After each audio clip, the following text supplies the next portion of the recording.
পরিচিত এক হিন্দু বোনের প্রশ্ন, যে সন্তানটা মুসলিম বাবা মার ঘরে জন্ম হয় সে সাধারণত মুসলিম হিসেবে জীবন অতিবাহিত করে, আর যে সন্তান হিন্দু বাবা মার ঘরে জন্ম নেয় সে সনাতনী ধর্মে দীক্ষিত হয়।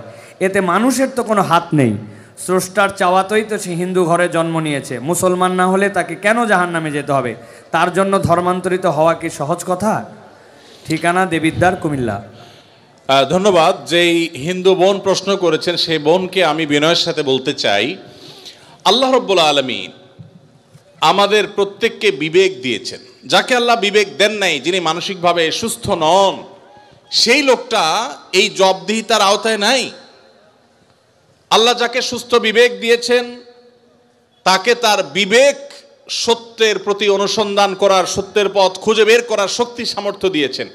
এটা ঠিক যে মুসলিম পরিবারে জন্মগ্রহণ করার কারণে একজন শিশু একটা অ্যাডভান্টেজ পায় ইসলাম গ্রহণ করবার জন্য।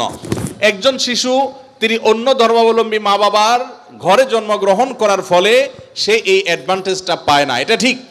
কিন্তু আল্লাহ যে তাকে বিবেক বুদ্ধি দিয়েছেন সেই বিবেক বুদ্ধি খরচ করা তার কর্তব্য।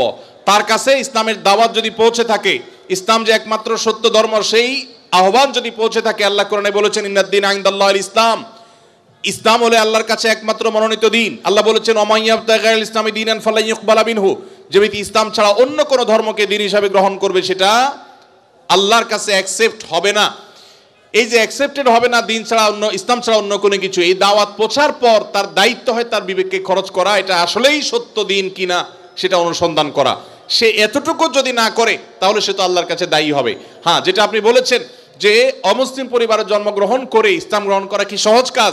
না, সহজ কাজ না, কঠিন কাজ। আর এই কঠিন কাজের জন্যই তো তার বিনিময় এত বেশি যে সে যত পাপ করেছে আল্লাহ তাআলা এই কঠিন কাজটা করার কারণে তার সব মাফ করে দিবে। আল ইসলামু ইয়াহদিমু মা কানা ক্বাবলাহু, ইসলামের আগে সবগুলো আল্লাহ তাআলা মাফ করে দিবেন, কারণ সেই কঠিন কাজটা করেছে। মুসলমানকে তো এরকম আল্লাহ তাআলা তার পুরো প্রোফাইল ডিলিট করে দেওয়ার মতো কথা বলেন নাই। এটা নতুন ইসলামে যারা আসবেন তাদের জন্য রয়েছে।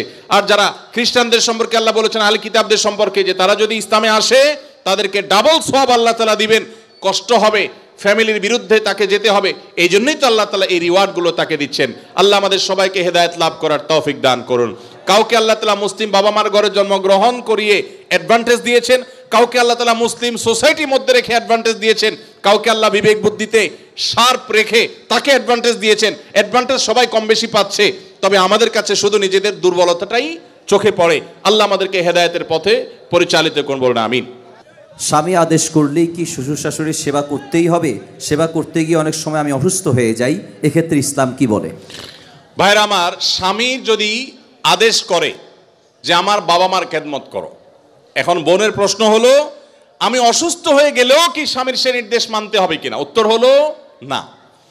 যদি এই পর্যায়ের হয় যে আপনি শ্বশুর শাশুড়ির সেবা করতে গিয়ে আপনি সুস্থ না থাকেন, এই পর্যায়ের আপনার সেবার প্রশ্ন আসে, তো আপনি নিজেকে অসুস্থ করে ফেলে তারপরে শ্বশুর শাশুড়ির খেদমত করতে হবে, এত কঠিন নির্দেশ ইসলাম আপনাকে দেয় নাই। তবে এ জাতীয় ইস্যুতে আমি অনুরোধ করব, কোনো ভালো বিচক্ষণ বিদগ্ধ আলেমের কাছে দেখা করে উভয়ের পরিস্থিতি পর্যালোচনা করে অ্যাসেসমেন্ট করিয়ে তারপর সমাধান নেওয়ার চেষ্টা করবেন। কারণ এখানে আপনার কাছে যেটাকে মনে হচ্ছে বাড়াবাড়ি, আদতে সেটা খুব নর্মাল বিষয় হতে পারে। এজন্য তৃতীয় পক্ষের কারোর সহযোগিতা নিলে সেটা সবচেয়ে ভালো হয়।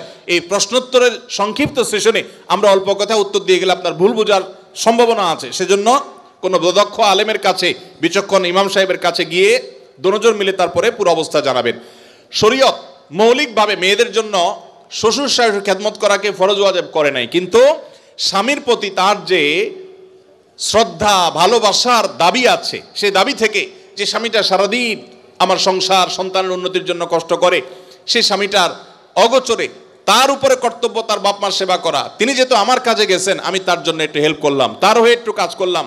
তাছাড়া মা বাবার মতো বয়সী মানুষ তারা যখন আশেপাশে তাদের সেবা করার মানসিকতা থাকা দরকার। কিন্তু সেই সাথে এটাও ঠিক যে আমাদের সমাজে অনেক শ্বশুর শাশুড়ি আছে আস্ত জোয়ান তাগড়া সুস্থ সবল, এরপরও সে আশা করে বসে থাকে বৌমা সব করে দিবে। এটা খুব বাজে একটা অভ্যাস।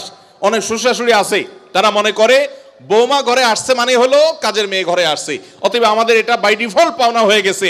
এটা খুবই বাজে একটা উদাহরণ। শ্বশুর শাশুড়িদেরও আল্লাহর কাছে বিচার আছে, তারা জুলুম করলে, সীমালঙ্ঘন করলে তাদেরও দায় আল্লাহ তাআলার কাছে থাকবে। নিজের মেয়েটা তাকে দিয়ে কোনো কাজ করায় না, আরেক ঘরের মেয়ে আসছে, তাকে দিয়ে সারাদিন গাদা খাটনি করা, এটা জুলুম। অতএব জুলুমও করা যাবে না, আবার বোনরা শ্বশুর শাশুড়িদেরকে ইগনোরও করবেন না। আল্লাহ তাআলা আমাদেরকে আল্লাহর নির্দেশকে যথাযোগ্যভাবে মানার তৌফিক দান করুন। বেনামাজি মানুষ মৃত ব্যক্তিকে গোসল করাতে পারবে কিনা? মৃত ব্যক্তিকে বেনামাজি গোসল করাইলে গোসল হয়ে যাবে, কোনো অসুবিধা হবে না। তবে সন্দেহাতীতভাবে এটা মুসলমানদের কর্তব্য, কোনো এলাকাতে কেউ মারা গেলে যারা দিনদার মুসলমান তারা তাকে কবরস্থ করবে এবং তার দাফন কাফনের ব্যবস্থা করবে। কোনো বেনামাজি করলেও আদায় হয়ে যাবে ফরজটা সবার পক্ষ থেকে ইনশাআল্লাহ।